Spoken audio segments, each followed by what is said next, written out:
എല്ലാവർക്കും കിച്ചൺ ഡയറീസിലേക്ക് സ്വാഗതം. ഇന്ന് നമ്മളിവിടെ തയ്യാറാക്കുന്നത് ബ്രെഡ് കൊണ്ട് വളരെ എളുപ്പത്തിൽ തയ്യാറാക്കാൻ പറ്റുന്ന ഈവനിങ് സ്നാക്കായും ബ്രേക്ക്ഫാസ്റ്റായും നമുക്ക് ഉപയോഗിക്കാൻ പറ്റുന്ന ഫ്രഞ്ച് ടോസ്റ്റിൻ്റെ റെസിപ്പിയാണ്. ഇതിന് വേണ്ടി ഒരു പാക്കറ്റ് ബ്രെഡാണ് ഞാൻ എടുത്തിരിക്കുന്നത്. ഇനി ഒരു ബൗൾ എടുത്തതിന് ശേഷം അതിനകത്തേക്ക് 3 മുട്ട പൊട്ടിച്ച് ചേർക്കുക.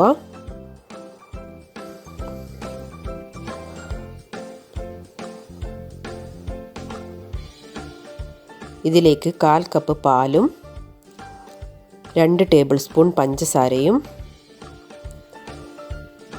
1/4 ടീസ്പൂൺ ഏലക്കായ പൊടിച്ചതും 1/4 ടീസ്പൂൺ വാനില എസൻസും ചേർത്തതിന് ശേഷം നന്നായി ഒന്ന് ബീറ്റ് ചെയ്തെടുക്കുക.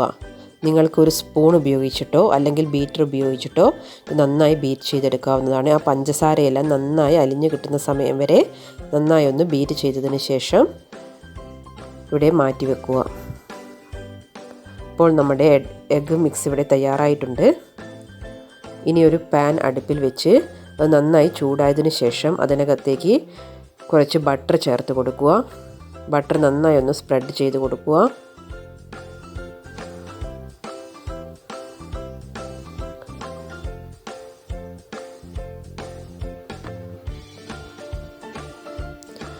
ഇനി ഈ ബ്രെഡിൻ്റെ പീസ് ഈ എഗ്ഗ് മിക്സിൽ നന്നായി ഒന്ന് ഡിപ്പ് ചെയ്തതിന് ശേഷം ഈ പാനിലേക്ക് ചേർത്ത് കൊടുക്കുക.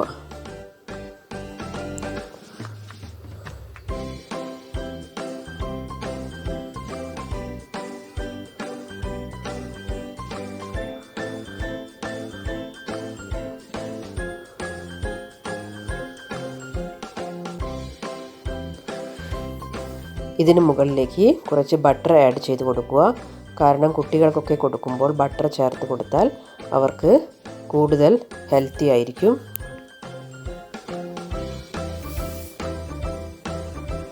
ഇത് ഒരു ഭാഗം ആയതിനു ശേഷം ഒന്ന് മറച്ചിട്ട് കൊടുക്കുക. ഒരു ഗോൾഡൻ ബ്രൗൺ കളർ ആവുന്ന സമയത്ത് നമുക്കിത് മാറ്റാവുന്നതാണ്. ഇതുപോലുള്ള ബാക്കിയുള്ള ബ്രെഡിൻ്റെ പീസും ഇതുപോലെ തന്നെ നന്നായി ബട്ടർ ചേർത്തതിന് ശേഷം ഇതിലേക്ക് ബ്രെഡ് എഗ് മിക്സിൽ നന്നായി ഡിപ്പ് ചെയ്തതിന് ശേഷം ഓരോന്നായി വെച്ച് കൊടുക്കുക. പിന്നീട് ഇതിന് മുകളിൽ കുറച്ച് ബട്ടർ തടവിയതിന് ശേഷം ഒരു ഭാഗം ആയതിനു ശേഷം ഒരു തവ ഉപയോഗിച്ച് മറിച്ചിട്ട് കൊടുക്കുക. ഒരു ഗോൾഡൻ ബ്രൗൺ കളർ ആവുന്ന സമയത്ത് നമുക്കിത് അടുപ്പിൽ നിന്ന് വാങ്ങി വെക്കാവുന്നതാണ്. ഇത് നമുക്ക് കുട്ടികൾക്കൊക്കെ പെട്ടെന്ന് തന്നെ വൈകുന്നേരങ്ങളിൽ തയ്യാറാക്കി കൊടുക്കാൻ പറ്റുന്ന ഏറ്റവും എളുപ്പത്തിൽ തയ്യാറാക്കി കൊടുക്കാൻ പറ്റുന്ന ഒരു സ്നാക്കാണ്. അങ്ങനെ നമ്മുടെ ഫ്രഞ്ച് ടോസ്റ്റ് ഇവിടെ റെഡി ആയിട്ടുണ്ട്. നിങ്ങളെല്ലാവരും ട്രൈ ചെയ്ത് നോക്കുക.